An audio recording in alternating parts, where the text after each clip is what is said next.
Olá, hoje é quinta-feira, começando aqui pela TV Capital, canal 32, também pela NET, canal 21, mais uma edição do Jornal Argumento, né? E temas é o que não faltam. Ministro Guido Mantega, a situação da política econômica no Brasil não está lá essas coisas. O ministro já admitiu que o superávit primário pode ser não alcançado e também disse que é responsabilidade de estados e municípios fazerem com que isso seja cumprido, né? Aqui em Goiás continua a greve dos policiais, a greve do pessoal da enfermagem, da secretaria municipal, e também a gente vai falar sobre a questão de uma proposta polêmica, um deputado quer criar aí o Dia da Música Sertaneja.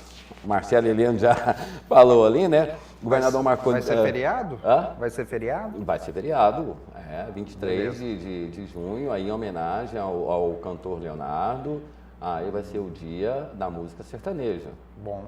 Ótimo, né? Aí a comissão... Era bom imaginar também o Dia Internacional do Arrocha. Não vai faltar. E Marcelo Heleno, já que obrigado pela presença conosco aqui, né? O ministro da Saúde bateu o martelo, diz que até abril todos os médicos, os mais médicos vão estar trabalhando sem problema nenhum. Outro fator que chamou a atenção, né? O governador Marconi Perillo cortou o ponto dos policiais em greve e uma cena de um secretário lá do Rio de Janeiro que foi desocupar uma área que, segundo o município, estava irregular. Ele acabou levando uma lembrança lá de uma pessoa que estava protestando. E o pior de tudo é que a pessoa saiu da delegacia e foi atrás do secretário de novo. Então, são assuntos que a gente tem aqui para falar, né? E, Marcelo Heleno, um outro assunto que chama a atenção, que eu queria discutir com você, a gente falava aqui nos programas anteriores sobre a forma muito educada do PSDB. E de algum tempo para cá, eu tenho acompanhado a reação do governador Marconi Perillo, justamente esse processo do governador Marconi Perillo, né, que chegou até a ser cogitada a expulsão dele a partir aquele escândalo todo de Carlinhos Cachoeira. Parece que é o único que tem voz ativa dentro do PSDB e provavelmente uma matéria especial no Jornal Argumento essa semana, o debate vai ficar entre Lula e Marconi, né? Marconi está chamando Lula para o debate e já que o PSDB, o Serra corre, Aécio corre, Marina pediu 30 dias de férias, né? Pediu férias. Eduardo Campos corre, Aécio corre. Marconi tem adotado essa postura de oposição. O problema é que é muito difícil, ao que parece, a oposição no Brasil. Parece que ninguém quer. E realmente a força da máquina é muito grande.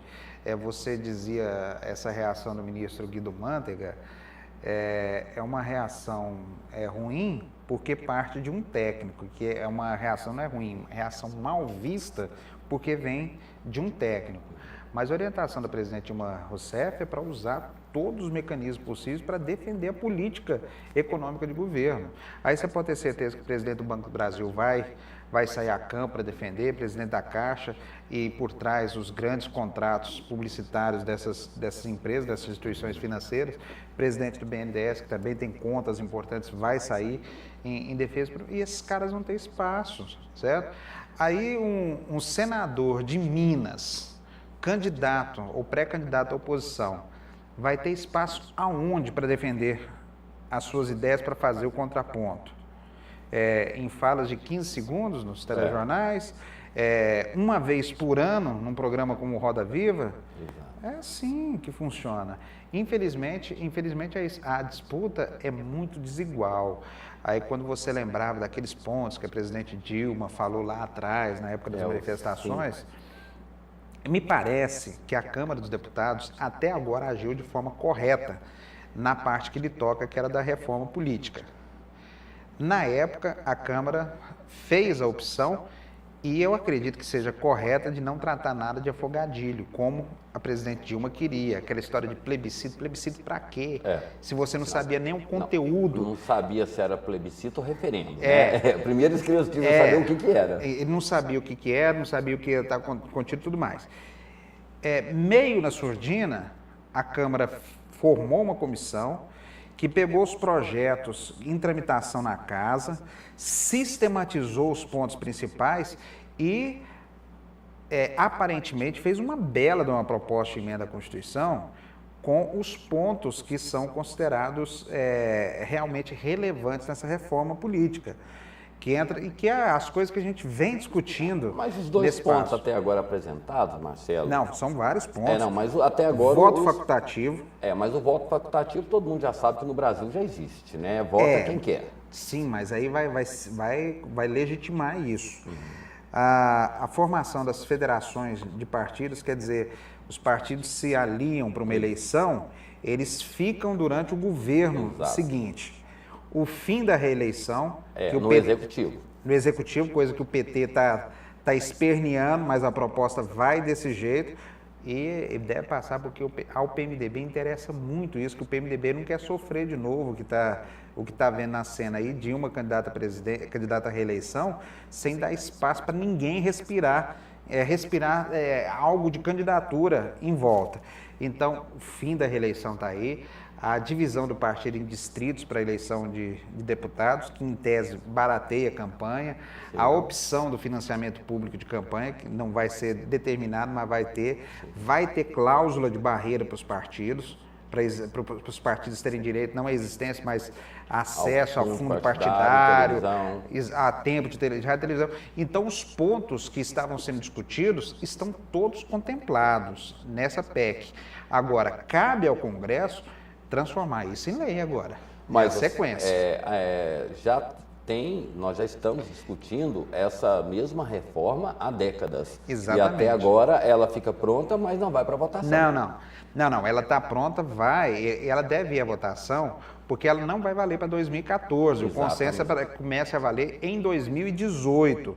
Isso quer dizer que quem se eleger em 2014 já vai saber quais as regras que vão vigorar a partir de 2018. Não é o caso de Dilma em caso de reeleição, nem Marconi em caso de reeleição, mas vamos chutar.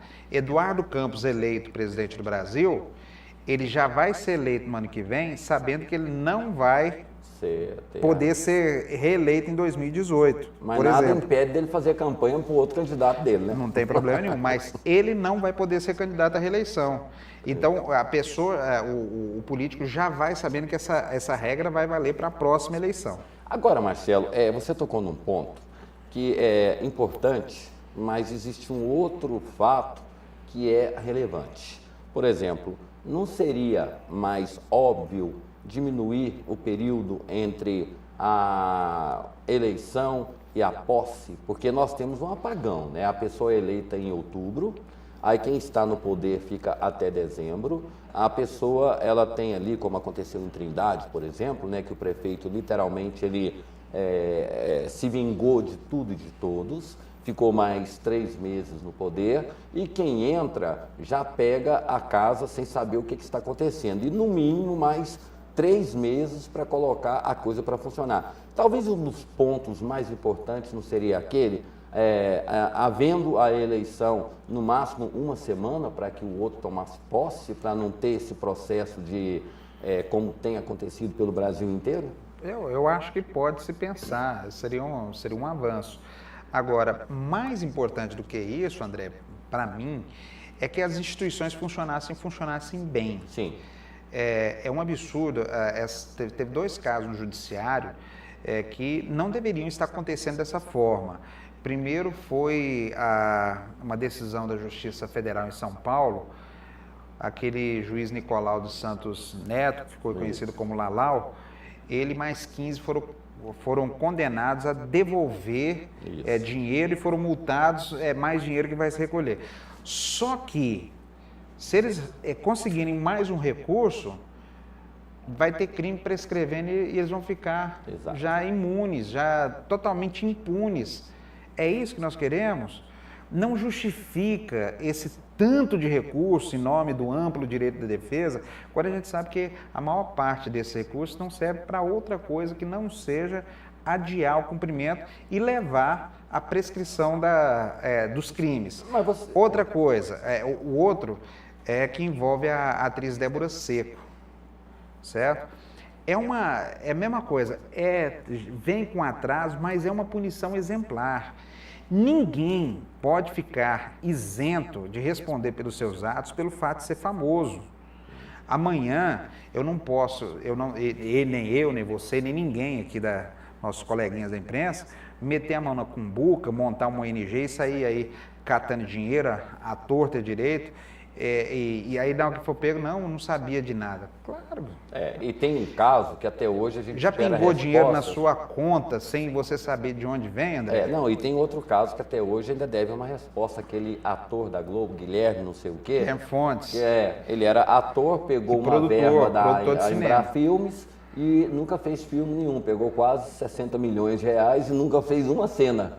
Não devolveu e o dinheiro foi para a conta e absolutamente nada, né? Não houve aí uma recuperação. Mas outro aspecto, Marcelo, já que você está falando nisso... Então, só concluindo, o que eu acho aí, André, é que a justiça tem que ser mais ágil, os mecanismos de controle são mais ágeis, inclusive para não dar chance para um prefeito que perdeu uma eleição, um grupo que perdeu a eleição, querer acabar de bagunçar a gestão para o próximo.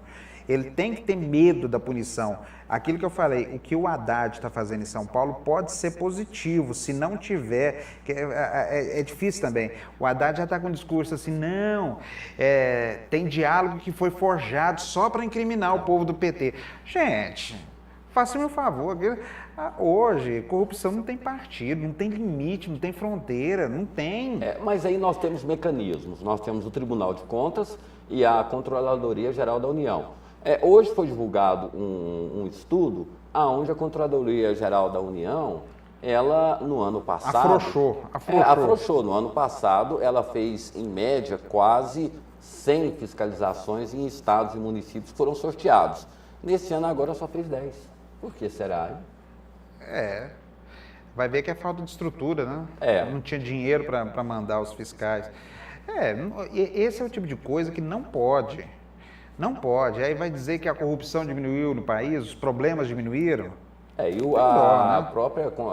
O Tribunal de Contas da União diz que mal dá conta de fiscalizar 60% dos estados e desses órgãos. Aí baixa ainda para 10%, é meio complicado, né? Agora, isso não pode acontecer. O que nós temos que ter são mecanismos eficientes funcionando e uma justiça que condene, que coloque os cabas na cadeia logo e deixe de confusão. Por falar nisso, você espera que para esse fim de ano agora teremos algum aí dos envolvidos no caso do mensalão? Já está marcado. Semana que vem tem o julgamento dos recursos, os novos recursos, e a expectativa é que durante esse período de novos embargos, que devem ser negados numa proporção maior do que aquela primeira etapa, os réus, há essa possibilidade, os réus que não têm mais nenhum tipo de recurso a apresentar, já terem a prisão decretada até agora.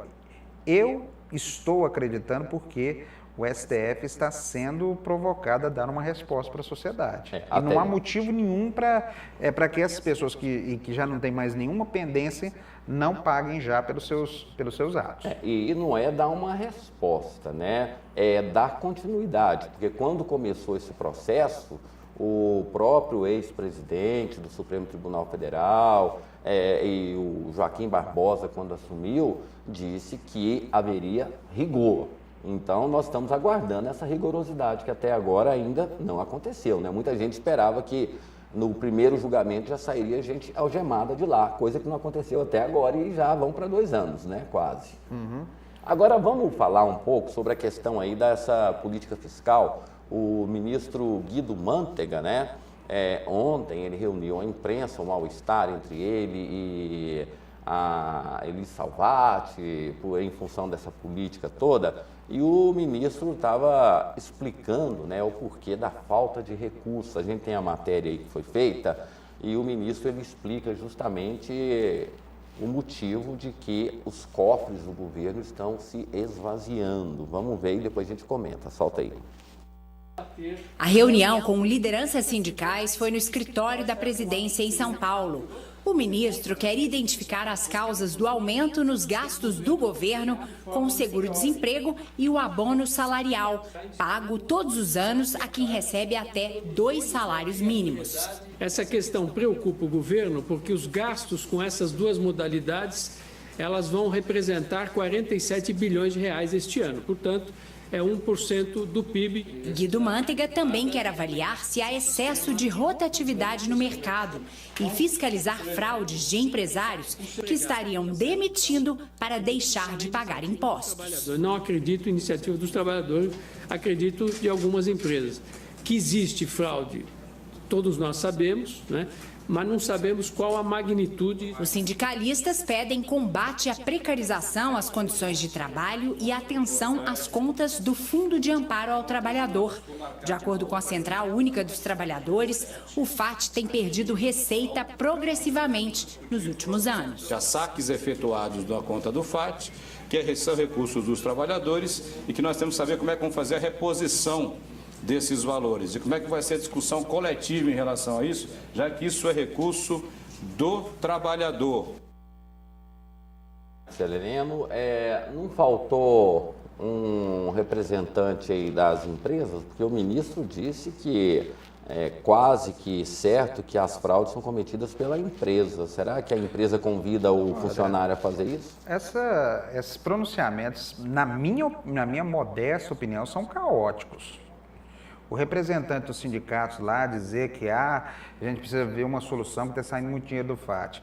Todo fundo tem uma estrutura que é o chamado Conselho Deliberativo. O FAT não é diferente. É claro que quem nomeia a maior parte desse fundo, do Conselho Deliberativo do fundo, é o governo. Sim. Certo? Agora, os sindicatos têm assento. Se está saindo muito dinheiro e tudo, não é na reuniãozinha na frente do ministro que tem que ser feito, não. Os sindicatos têm a obrigação de denunciar isso, certo? Ó, tem dinheiro aqui que está saindo, nós votamos contra e a finalidade dele não é essa. É assim que funciona. Depois da água morta, vamos saber como é que vai ser feita a reposição. Isso quer dizer que eles já assinaram lá um cheque em branco para o governo gastar do jeito que quiser, certo? E eles estão participando lá, não tem que reclamar não. Esse é um ponto. Segundo, olha só o absurdo. O cara é ministro da Fazenda. Ele tem o poder, ele é o dono da chave do cofre hoje. Aí ele chega e fala, nós sabemos que tem fraude. Não sabemos o tamanho da fraude. Por que não fez nada para combater essas fraudes, gente? Nós, jornalistas, que temos muito menos poder de inserção em termos de documentação, controle e tudo mais, essa semana foi mostrado aí, o Jornal Popular mostrou essa semana, em Goiás, todos os dias, pelo menos 4 pedidos de seguro-desemprego estão sob suspeita. São considerados como supostamente fraudulentos.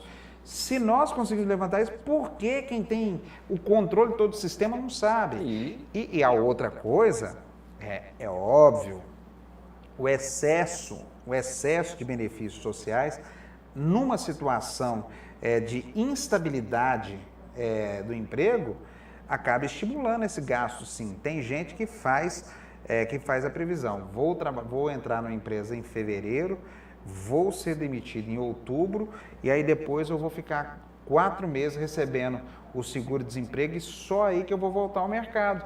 Isso acontece por opção da pessoa que tem que estudar, tem que cuidar de filho e tudo mais, aquela coisa, ou pela própria situação do mercado que não estimula tanto a pessoa a estar dentro trabalhando.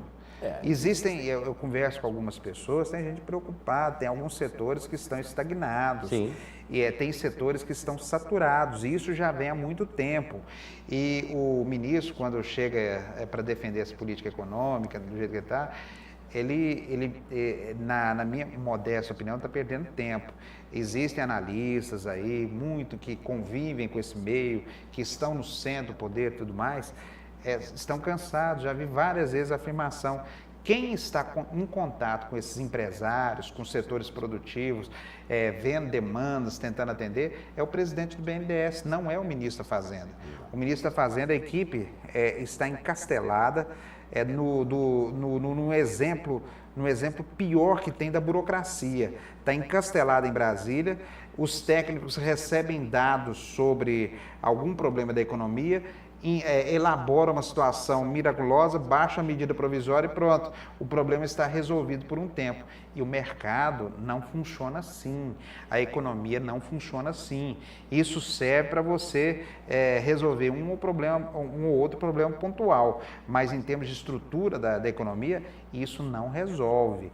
E esse tipo de medida que o ministro Guido Mantega vem tomando desde quando ele se tornou ministro da Fazenda, não, e mais ainda, quando Henrique Meirelles deixou a presidência do Banco Central e aí não tem mais nenhuma resistência na política econômica do governo, essa política está dando sinais de fadiga. E isso não é problema, não é por iniciativa dos empresários, trabalhadores, de nós da imprensa, não. É pela política adotada, pelas opções adotadas pelo governo federal, que não dão conta de segurar a economia. E aí também vem uma série de incentivos, de mais outras coisas. E lembrando, né, que Guido Mantega, ele era um crítico ferrenho da taxa de juros. Para ele, a taxa de juros tinha que ser mais baixa para estimular a produção. E agora ele mesmo já está, reunião após reunião do Copom, aumentando a taxa de juros. Aí devemos chegar a 2 dígitos muito rapidamente, né? Então já é um outro fator complicador. Historicamente, na economia, a taxa de juros serve como esse instrumento catalisador para cima ou para baixo da inflação. Sim. O papel dele é esse. O problema, André, é que só isso não serve para você manter a economia aquecida. Você segura a inflação no patamar que você quer para regular o consumo, mas outras medidas têm que ser adotadas, que podem começar, por exemplo, aquelas reduções tributárias, né, a redução de carga tributária, que são pontuais, estimular alguns setores. Aí o governo está sufocado porque não tem para onde cortar mais. Quando a briga no setor produtivo sempre foi geral, pagar menos imposto global. Não é você tirar por um tempo de determinados setores o imposto, não. É reduzir de forma global. Aí seriam as reformas trabalhista, fiscal, que tanto são propagadas, mas não são realizadas. Aí o que acontece? Você está cortando, normalmente o governo faz isso, corta imposto de um lado e aumenta do outro. Exatamente. Aí no final a carga tributária no frigir dos ovos ela está sempre aumentando. Não, posso dar um exemplo? Assim. Posso dar um exemplo? O IPI do carro baixou para 2,5%, da bicicleta é de 10%. Então, ou seja, quem tem bicicleta paga mais imposto que quem tem carro. E aí você pega, seguindo esse exemplo, você pega o carro, você pega a gasolina.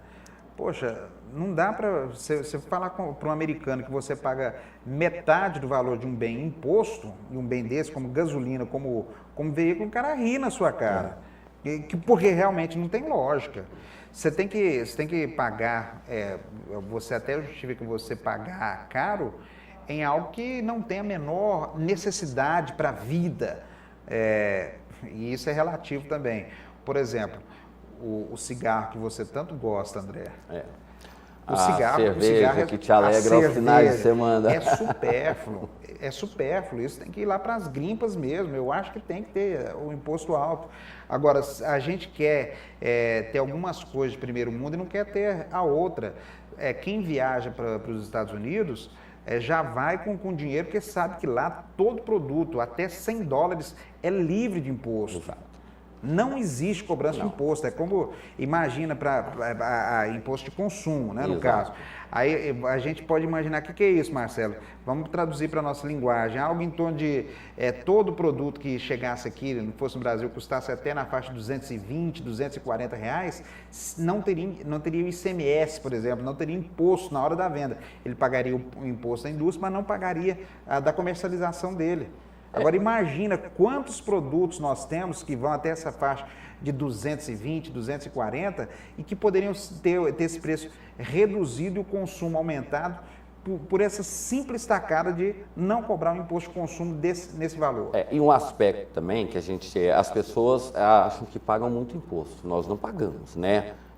Nós pagamos muitas contribuições, imposto, acho que devemos ter 5 ou 6, imposto de renda, IPI, ISS, essas coisas, impostos não chegam a 6 ou 7. O grande problema são as contribuições que não entram no cofre nem dos municípios, também nem dos estados e vai direto para a União, né? Ou seja, aquele recurso que é gerado no estado e no município e que vai direto para o cofre da União e o estado ele fica a ver navios. E aí os impostos, né, que compete a municípios e aos estados, aí o governo ele faz essa gentileza de fazer essa redução desses impostos.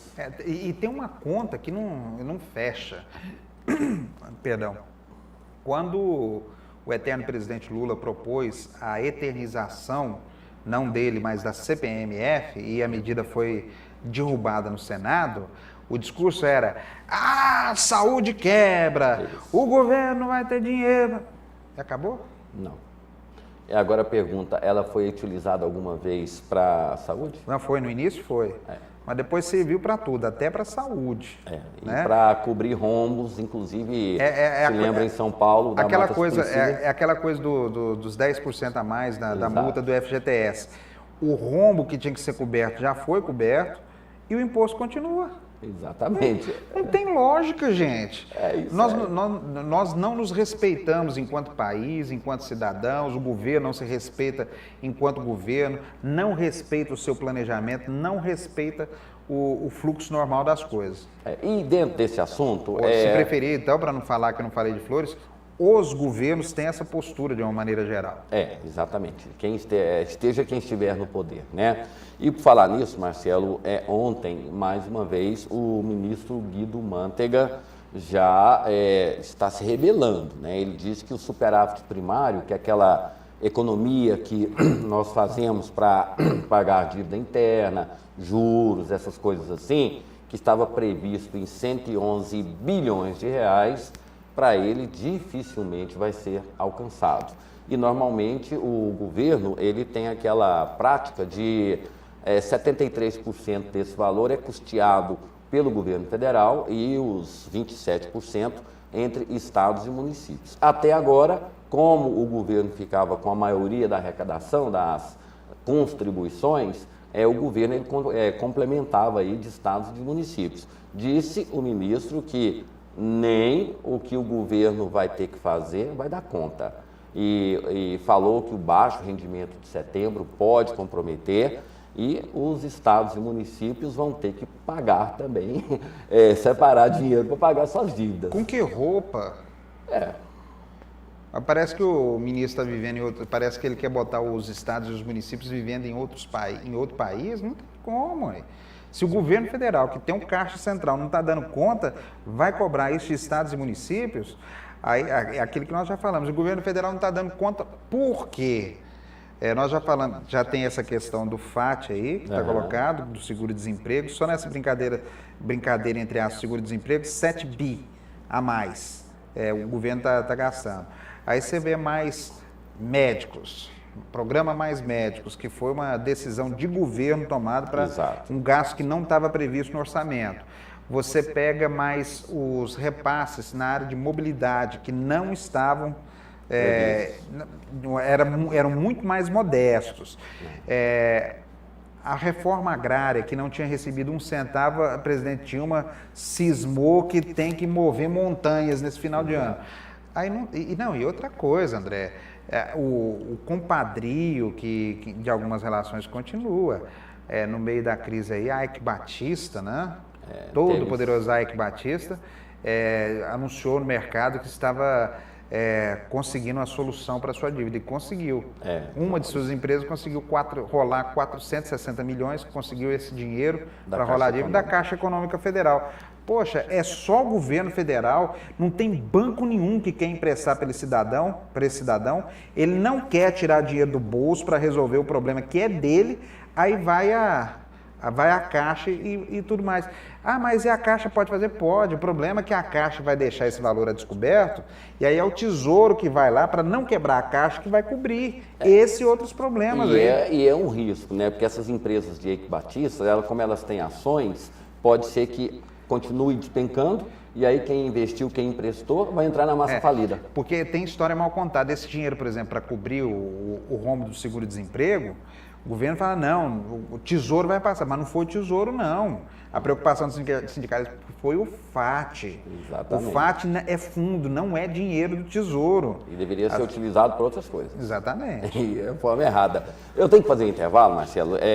Na volta, um caso, né? O secretário do Rio de Janeiro, ele foi agredido por um proprietário de um estacionamento e, pasmem, né? A pessoa foi presa anteontem. E ontem já estava solta atrás do secretário para bater nele de novo, né? A gente fala também sobre essa questão aí que está gerando polêmica, né? A greve do pessoal da segurança pública, que infelizmente vitimou um policial, e também da área de saúde aqui no município. São os destaques depois do intervalo. Só um minutinho, a gente está de volta.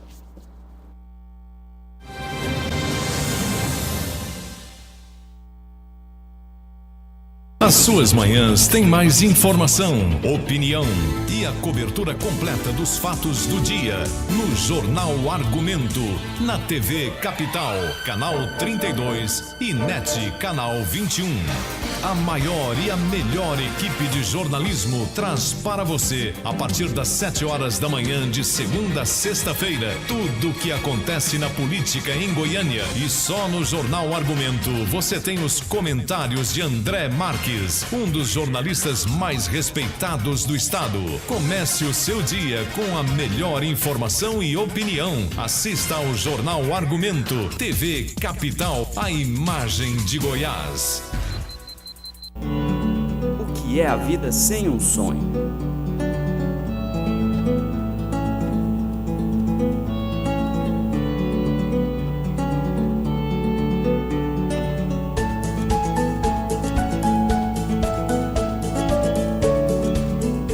Nós somos do tecido de que são feitos os sonhos.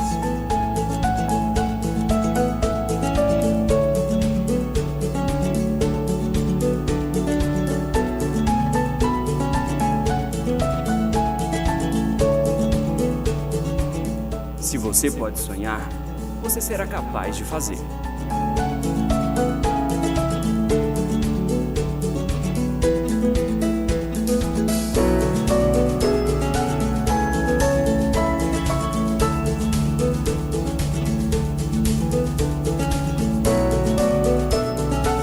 Ler, ler, ler. Viver a vida como um sonho.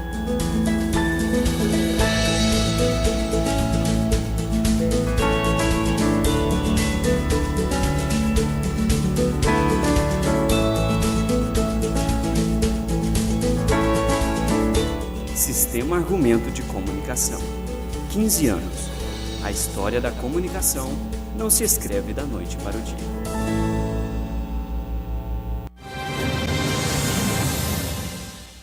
De volta com o Jornal Argumento aqui pela TV Capital, canal 32, também pela NET, canal 21, na companhia agradável aqui de Marcelo Heleno, né? E um fato que aconteceu nessa semana e que chamou muito a atenção, não pelo fato em si, né? Mas pela forma como as coisas estão sendo conduzidas no Brasil. O secretário lá do Rio de Janeiro, né?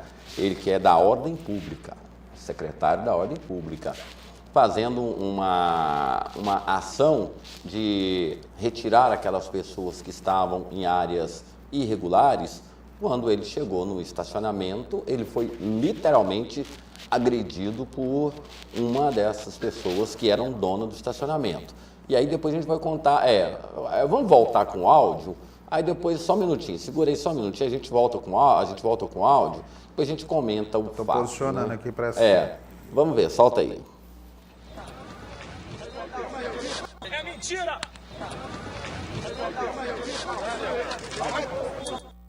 Vamos rever, Marcelo, porque é um atentado contra o poder, porque o secretário ele representa o poder, né? Ainda secretário da Ordem Pública. Ser agredido dessa forma, nós vamos mostrar novamente, e depois o pior de tudo, né? O fato de que a pessoa que cometeu esse ato, ela foi detida e foi liberada ontem. E ontem ela foi atrás do secretário para cometer o mesmo ato. Ela nem trocou de roupa, com a mesma roupa. Se puder posicionar o vídeo, por favor. Mas aí é tal do negócio também, a justiça é frouxa, né? O cara foi liberado, foi lá fazer a mesma bobagem, prende de novo, gente, ué. Vamos ver agora com áudio, né, o momento em que é narrado, quando ele xinga, além de ter agredido fisicamente, também agrediu verbalmente o secretário. Coloca na tela cheia pra gente ver, por favor. É mentira!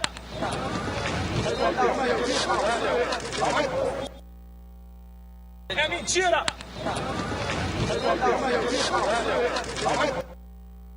O rapaz, pelo menos, foi bem treinado, porque ele pegou em cheio ali na orelha do secretário. Mas foi um tapa que pegou na região da cabeça. Se é um soco no maxilar ali, provavelmente iria nocaute como...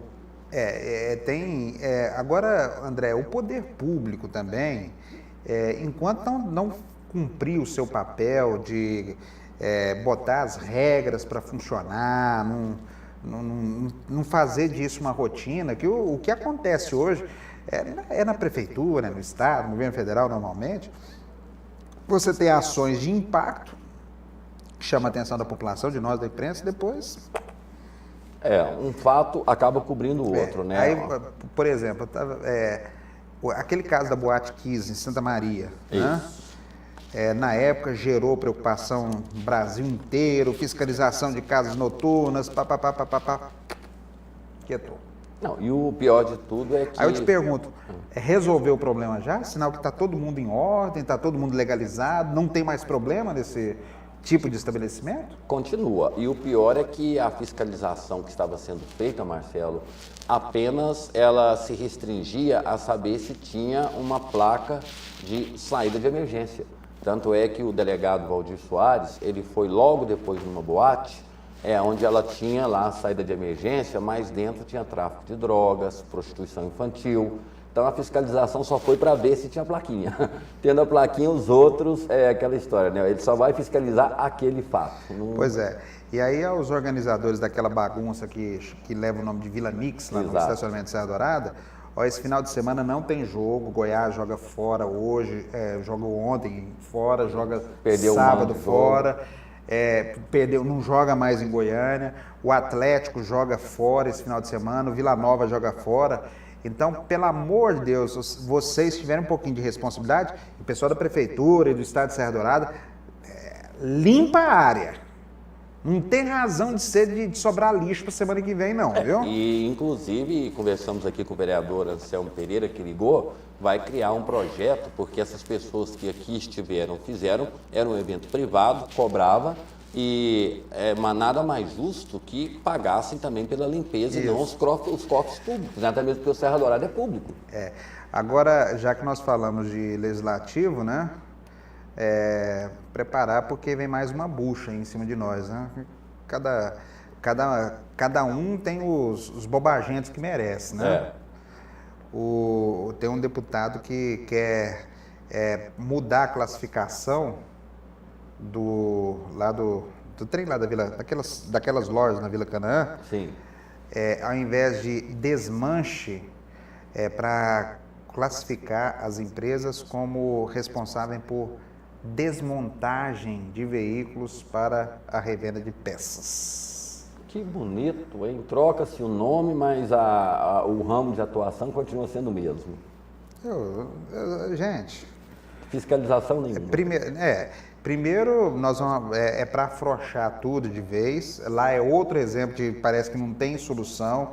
Já se fez tudo quanto é tipo de registro, que para acabar com aquilo lá não acaba. Não adianta, o poder público é incompetente para acabar com aquela situação. Aí o que um deputado vai querer agora é regulamentar o que já é ilegal. Dar aspecto de legalidade para uma coisa que é ilegal. E dentro disso... Ou Marcelo, é imoral. E dentro disso, né, a gente falando sobre a história, né, Carlos Cachoeira, ele era contraventor porque ele era tido como promotor de jogos de azar, ou seja, onde a chance da pessoa ganhar era muito pequena. E a Mega Sena, que vai ser sorteada, né, foi sorteada ontem, 70 milhões de reais, mais de 2 bilhões, quase 3 bilhões de cartões, e uma pessoa acertou. É azar ou é sorte? É sorte. Sorte, né? É sorte. Vamos tocando por aqui. Casar com mulher bonita e que gosta da gente, é azar ou sorte? É muita sorte. É muita sorte. É muita sorte. Então, isso é para poucos. Vamos ver aí, o governador Marconi Perillo anunciou ontem, né, o corte de pontos no salário dos profissionais da área de segurança que ainda mantém a greve, que infelizmente, né, anteontem, houve aí um homicídio brutal contra um policial, famosa saidinha de banco. Vamos ver o que o governador falou. Solta aí. Aquilo que é possível já foi sinalizado. O que não é possível não será feito. Já houve cortes dos salários de quem não trabalhou no mês passado e haverá de novo agora, se a greve perdurar, porque o que está em jogo é o interesse da população, o interesse público. Eu tenho dito reiteradas vezes, a gente concorda sobre esse aspecto, que o serviço público já tem regras definidas, né?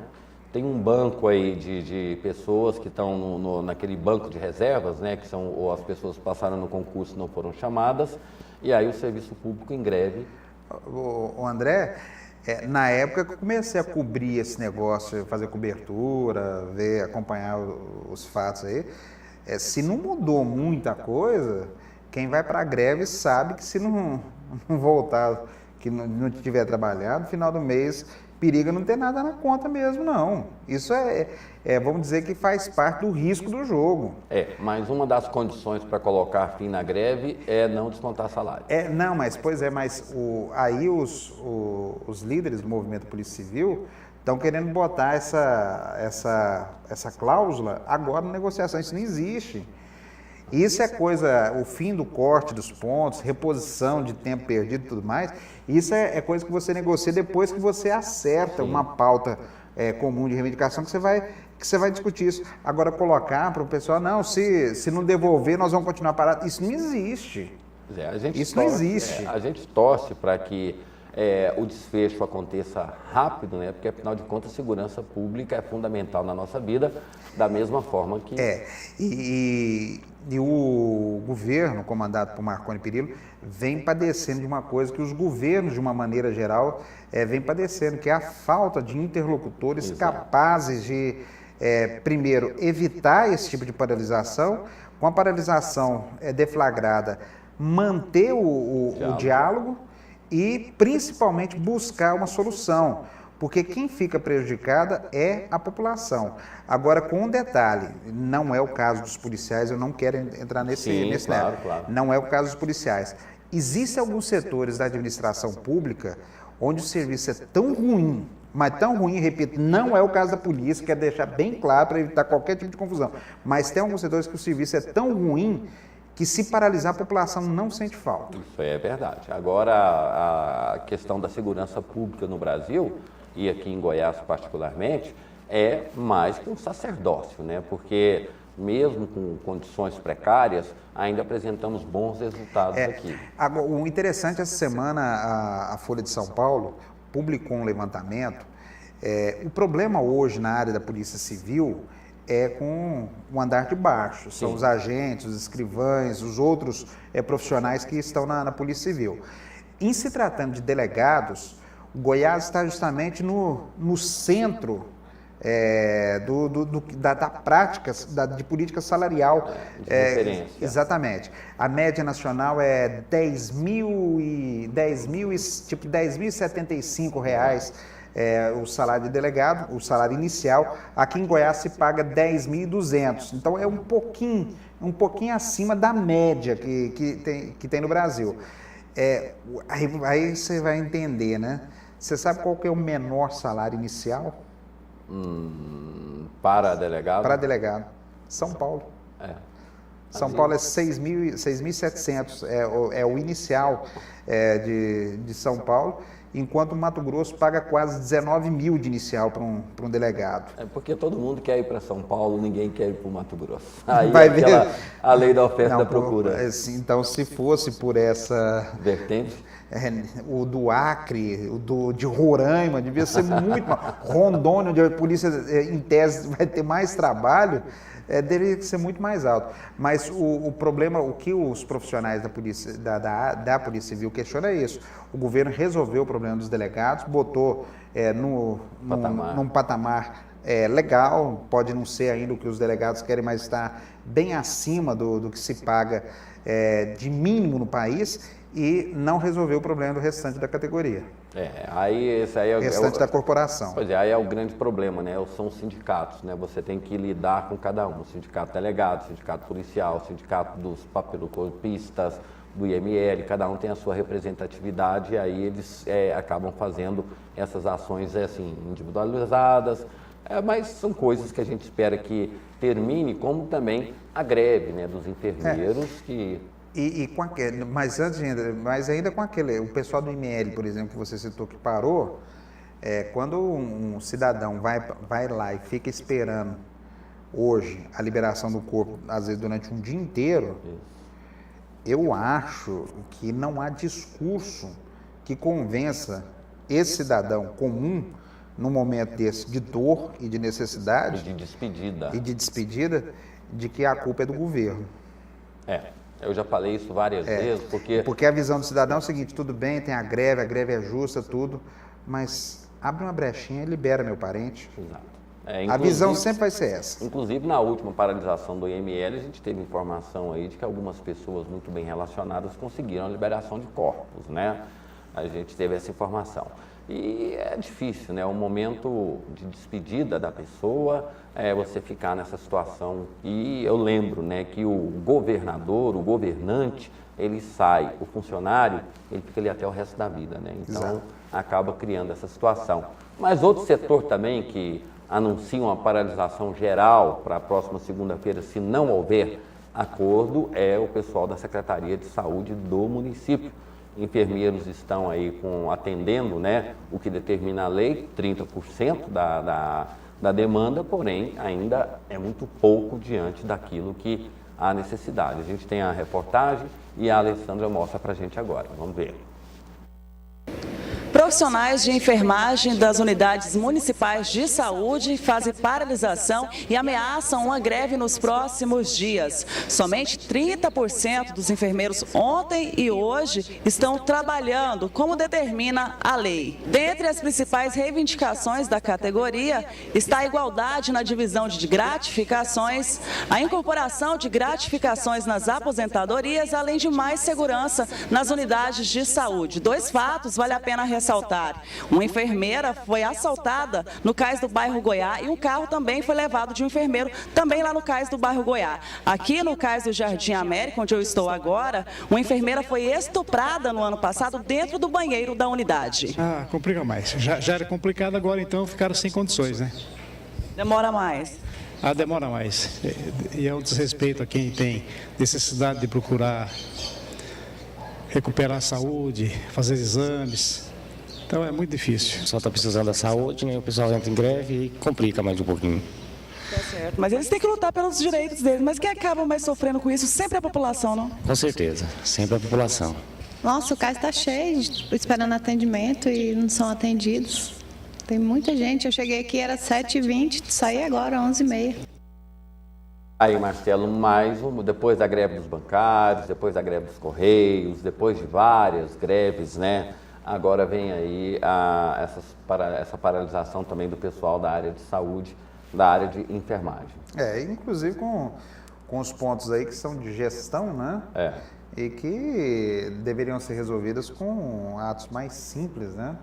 A questão da segurança nas unidades de saúde, elas precisam, os profissionais precisam ter segurança sim, e especialmente nos plantões, né? Nas unidades 24 horas, onde o clima normalmente é um pouquinho mais pesado. Porém, o interessante é que eu precisei recorrer a um serviço aí, precisava de uma vacina, e precisei ir à noite, num posto de saúde em Goiânia, bem atendido e tudo mais. É incrível o acúmulo de gente à noite. O fluxo de pessoas. O fluxo de pessoas. Aí você fala, é só emergência? Não é só emergência não, é ambulatorial. Sim. É que as cidades vão crescendo e a gente vai se esquecendo que tem gente que trabalha o dia inteiro. Exato. O período que ele tem para buscar uma ajuda, para fazer um exame, para buscar uma consulta, é esse mesmo. Ele vai à noite. E outra questão, que é uma questão física, né? o organismo ele tende a sentir dores mais no período da noite. Também né? Então as emergências também elas se dão muito fácil. Exatamente. Agora torcemos mais uma vez para que haja uma solução e as greves por aí vão continuando, né? Outros setores já ameaçam também entrar em greve. É justamente nesse ano eleitoral agora, né? Algumas greves são justificadas, outras acabam não sendo, que aí é justamente a questão política, né? Que aí entra a questão do sindicato, uma série de coisas. Mas nem tudo é tristeza nesse país, amigo. O ministro Antônio Padilha, anteontem, ele disse que até abril do ano que vem, a questão dos mais médicos estará toda resolvida e o problema no Brasil não será mais motivo de preocupação. Vamos ver aí o ministro da Fazenda falando justamente sobre o sucesso. Ministro da Saúde, né? Ministro da Saúde, né? Falando sobre o sucesso dessa questão de saúde no Brasil. Solta aí. Um bom debate no Congresso Nacional, que estabeleceu claramente, inclusive, qual que é a forma de avaliação. Primeiro, são médicos que são médicos não só formados em outros países, mas que já atuam em outros países. Recebemos médicos que têm atuação já em outros países. No caso agora da cooperação internacional em Cuba, que chegam mais 3 mil médicos no nosso país para preencher vagas não ocupadas por médicos brasileiros no segundo edital do chamamento do Mais Médicos. Eles ficarão 4 semanas em processo permanente de avaliação. São 3 semanas concentrados na parceria feita com as universidades. Aqui ficarão cerca de quase 2 mil médicos ficarão aqui em Brasília em avaliação tanto do conteúdo em relação à língua portuguesa quanto aos conteúdos sobre a atenção básica de saúde. Depois eles ficam durante 1 semana nas capitais dos estados onde eles vão atuar. Nas capitais do estado eles têm contato não só com a realidade local, com características do estado, mas também contato com a rede do SAMU, com a rede de hospitais de referência. São ao todo 4 semanas, nós chamamos de 4 semanas de avaliação, de imersão aqui no Sistema Único de Saúde do Brasil, para depois começarem a atender nos municípios. Ministro, ainda tem médico. Ok, tá bom. Não mudou em nada o discurso do ministro quando começou para agora, né? Mudou.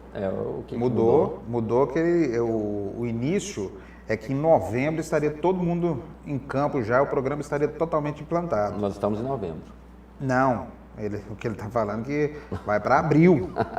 Foi para abril já. Já passou para abril e, segundo o ministro, né, o problema será resolvido. Porém, nós já temos aqui médicos aqui em Goiás que estão há 10 dias parados porque não conseguem o registro, Marcelo. Pois existem esses problemas que acho que são normais na implantação de um programa, principalmente um programa amplo, como Mais Médicos. É um programa necessário, apesar de todos esses problemas, apesar da falta de um debate maior com a sociedade, com as entidades médicas, eu continuo considerando um programa muito interessante e necessário para o Brasil, para melhorar a qualidade e a quantidade de médicos que atendem nas regiões mais carentes e proporciona assim uma qualidade de vida melhor para essa população. Agora, com detalhe, tirando isso, existe uma estratégia eleitoral por trás do programa Mais Médicos. Alexandre Padilha é o poste escolhido pelo eterno presidente Lula para ser governador de São Paulo numa possível eleição pelo PT. E certamente esse Mais Médicos vai virar objeto, bandeira de campanha, e nós já falamos aqui, um dos pontos lamentáveis, dos pontos negativos que eu considero, o dia que saiu o edital aí para os primeiros médicos, para o chamamento dos primeiros médicos, saiu durante o dia o edital, à noite, a inscrição foi lançada, tal, aquela coisa toda, à noite já tinha propaganda do governo federal dizendo que agora seus problemas se acabaram nos postos de saúde. E não é por aí. Nós estamos iniciando, não podemos ir nessa perspectiva. O Mais Médicos tem, volto a dizer, uma importância fundamental na melhoria da qualidade de vida, é uma tentativa muito interessante do governo federal para tentar mudar a realidade da saúde pública no Brasil.